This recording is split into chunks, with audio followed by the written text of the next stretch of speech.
Hello from London. We got here last night, and that means that we left Ireland yesterday in the middle of the afternoon. And so I believe it is time for me to give you guys a what you need to know before going to Ireland video. I have a few minor things for you guys to note, and I have one major thing that I'm only going to say at the end, so make sure you stay through the whole video. It is the thing that I wish I knew before we went to Ireland because it was very stressful. Before I continue, don't forget to hit the subscribe button below for more adventuring and travel content, and to leave a little like, a thumbs up on this video. So first off, there are a couple of obvious things. If you are coming from outside of the UK, you need an adapter, which is should be first on your list. I feel like most people already know this, but in case you didn't already think of it, this is what the UK adapter looks like. It's not the same as Europe, apparently. It looks like a triangle. I got mine from Apple.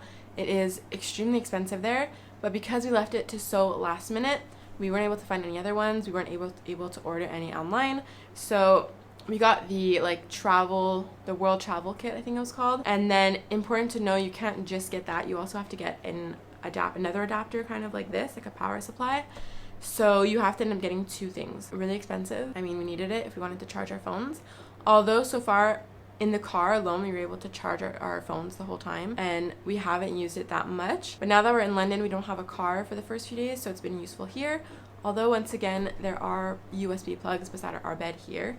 So I'm sure that if you didn't have this, there'd be some way around it where you could use USB plugs, or you could charge it in the car. I still think that it's good to have as a backup so that you're never without a charged phone, for security measures, for documenting your travels, etc., etc. In terms of food, the food in Ireland is amazing. Everywhere that we ate was super, super, super good. One thing that we were surprised by is that in all of the breakfast dishes, there's always written black and white pudding or just pudding.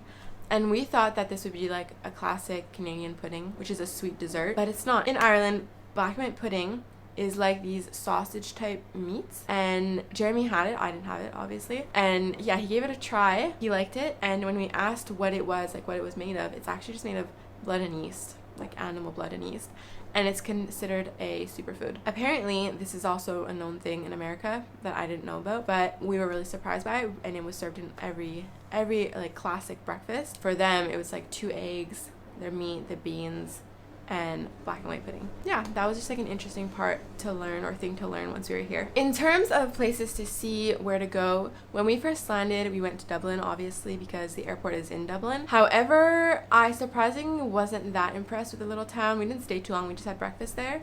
But a little bit south, there's a place called Wicklow, and I much preferred that neighborhood. It felt really quaint and cute, and that's where we did our sunrise swim, which we really, really enjoyed. So make sure to check out that town. I think it's about 30 to 45 minutes from Dublin. What I think is really good in Ireland is that it's a quite small land, I guess, from Dublin to the other side, not north, but if you go across, it only takes about 3.5 hours, or is it 4 hours to drive? So it's pretty quick, so I feel like you can really pack in a lot of things to see and do in a short amount of time. Okay, now for the biggest thing that I wish I would have known before coming here. If you are renting a car, we rented a car from Europcar, they tell you that you should get insurance, that you should get the full protection, zero out-of-pocket insurance. And that's not something that we originally put on our contract, or on our policy, but it was only an extra $27 a day, and since we were only getting the car for 3 days, we said it was probably a good idea to do it. I have never gotten any full protection policy in my life for any cars that I've ever rented, and now in hindsight, I'm so happy that we did, because our big mistake is that in Canada, on Google Maps, we kind of remove tolls. So we go into our settings and we avoid tolls, because in Canada, you can just get off the highway and go around them, and it doesn't really change the time that much. And all of the roads in Canada are super easy to drive, and I'd rather take more time than pay all the tolls. That is a setting that's always off on my phone, avoid tolls. Well, it's already always on to avoid tolls. So when we got here to Ireland, that was still on. So when we checked how to get across the country to the Cliffs of Moher, it was avoiding tolls, but on their highways, there's tolls everywhere. Speaking of tolls, very quickly, you pay each one as you go. They are only €2, so $3 Canadian.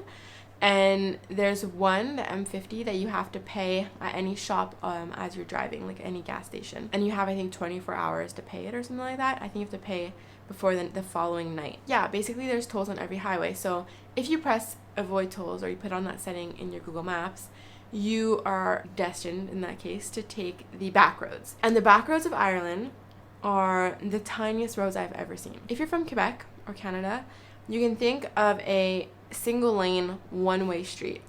And that was about the size of a normal street in Ireland where you can go 80 kilometers an hour. So for us on those one-way single lane streets, normally it would be for one way, obviously, and you would only go like 40 kilometers an hour on them, right? Now, on the same size of street, you have two ways, and you can go up to 80 kilometers an hour. That scared the crap out of me. We had to do that all the way across Ireland, which is 4 hours. Every time a car was coming on these little streets, you have to like pull over into like off of the road a little bit to let them go by. But they also don't have medians. That's another thing. There's no medians in the road. So you're literally like this close to the car that's next to you, passing you. And yeah, you have to like kind of slow down, stop, pull over, and let them go. But you're pulling over into bush because they also don't have like any space between the end of the road and nature. Already, every time a car was coming and they're coming super fast, I was super stressed. I would slow down. I was only going 40 on these streets. Everyone was trying to pass me because I was going so slow. Then we were actually on one of those roads, the 80-kilometer roads that are super, super thin. And we were going around a bend like this. And somebody was coming, a big, actually 18-yard truck, was coming around like this and going super fast, 80 kilometers an hour. And then they almost hit our car. So I had to swerve into the bush. And then they had to stop and go like super slowly. But then they were going to hit me in the back of my car again. So I had to drive in the bush. And all you could hear was like the side of the car scratching. And I was stuck also in the dirt that was like off of the road. It was a shit show. I was so scared. We got some of it on camera, so I'll put it in. Kind of worried.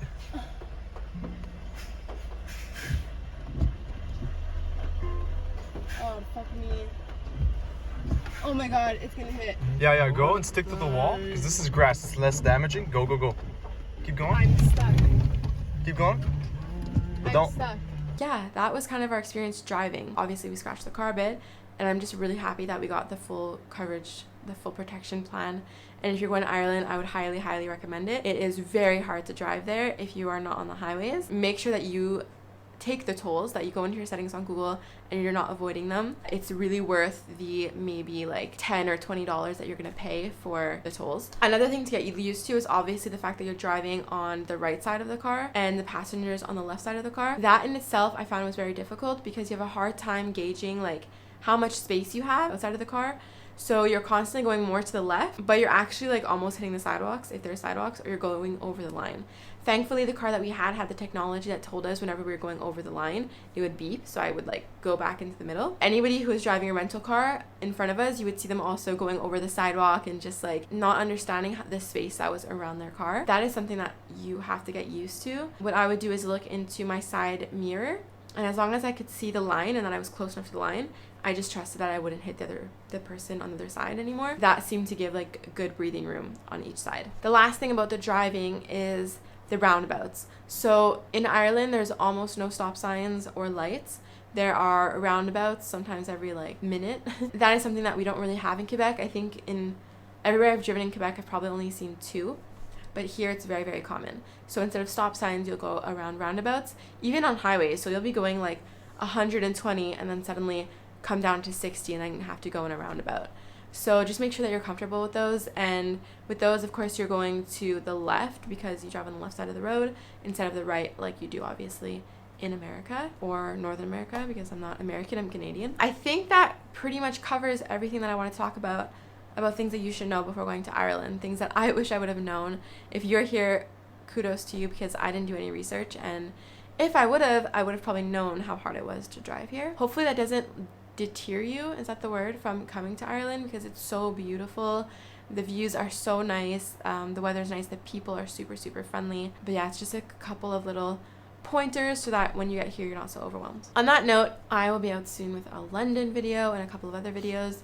So as I said before, make sure to subscribe so that you can follow along on the journey. I will see you in the next video. Thank you guys so much for watching. Bye!